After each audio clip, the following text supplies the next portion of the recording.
Mike. Jimmy, we'll start with you. Cooper, just talk about the success that Tennessee had in the run game against LSU. You had over 250 yards rushing, and then how much confidence you guys got as the game went along. Yeah, right. Anytime you can go into an away environment and run the ball, it's big time. It helps when you have Hendon back there. He's a good running quarterback, so that's an extra threat to add. Just going out there and doing our job. Anytime you can go out there and execute, it gives you good confidence going into the next week.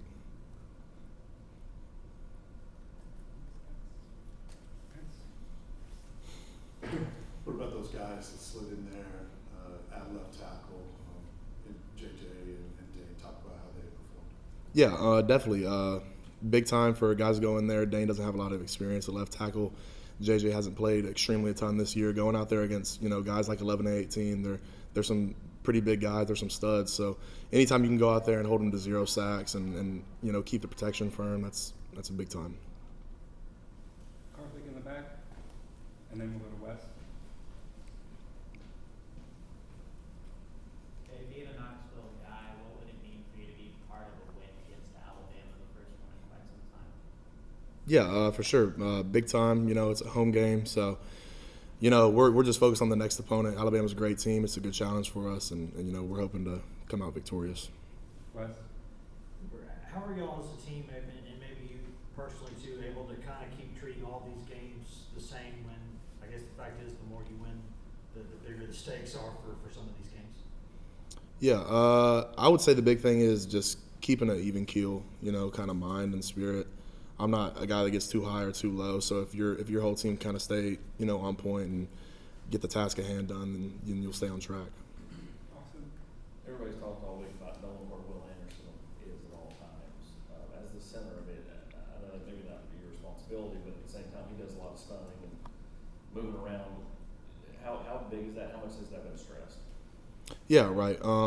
Anytime you got somebody like Will Anderson, it's going to be, a big stress to figure out where he is and, trying to find out what he's doing. But, we just got to do our job at a high level. He's a great player, and it'll be a really good challenge for us.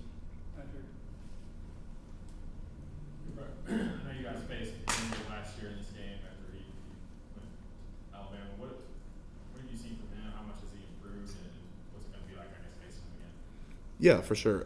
Henry's been a really good player, ever since he's been in college. You just see him flying around a lot more now. I mean, he's very quick to his reads. He's very athletic, can run, can play his responsibilities. So, it's exciting to go against somebody that and everything. And Mr. Cooper. Jimmy, and then back to Wes. You were asked about Will Anderson, but just talk about Alabama's defensive line and their front seven. How good you think they are? Yeah, Alabama's always going to have a really good front seven, as far as I'm concerned, and especially with the recent history and everything. But they just got a lot of big guys that can run, athletic, just being able to fly around. They're disciplined, and they're big guys that can, kind of play sideline to sideline. Wes and then Vince. A couple of quick things, Cooper. First off, with the guys rotating at left tackle last week, how do you feel like that went? I mean, it's one thing for y'all to go do that without Cedric Tillman the past couple of weeks, but also y'all had to do it without a left tackle last week. Yeah, I think it went pretty well. If you look at our game, it was pretty solid protectionally. We got a lot of movement in the run game, so you can't really complain with the stats that we had, for sure. And also, how y'all were able to run the ball last week. I know Jabari's done a bunch of that the last couple of weeks. How happy are you with the way y'all been running the ball? Man, I'm extremely happy with it. If you look at it, we had a pretty good push, consistently up front, and then, the numbers don't really lie. And like I said, when you got Hendon that can go out the back door, he's a threat to run every time. That helps your yardage as well. So, anytime you have 200 plus in an SEC game, especially on the road, that's a pretty big success. Vince. Certainly, Tennessee's defensive line has been really successful. Was in this last game with their stunning. Yeah. How do you think, how have you guys graded out in terms of defending other teams trying to stun against you guys? I don't know specifically as far as stunts as that, what we graded out as, but as a whole, just kind of handling teams' movement. I mean, it just comes with playing the game. You got to figure it out. Not everything's just going to sit there still for you and just let you be blocked. So, anytime there's movement, you just got to figure our way out. I think we've done a pretty good job of it, and I think it results in our bigger runs and chunk yardage plays. Anything else, Cooper? All right, thanks everybody. Thank y'all. We'll have Aaron be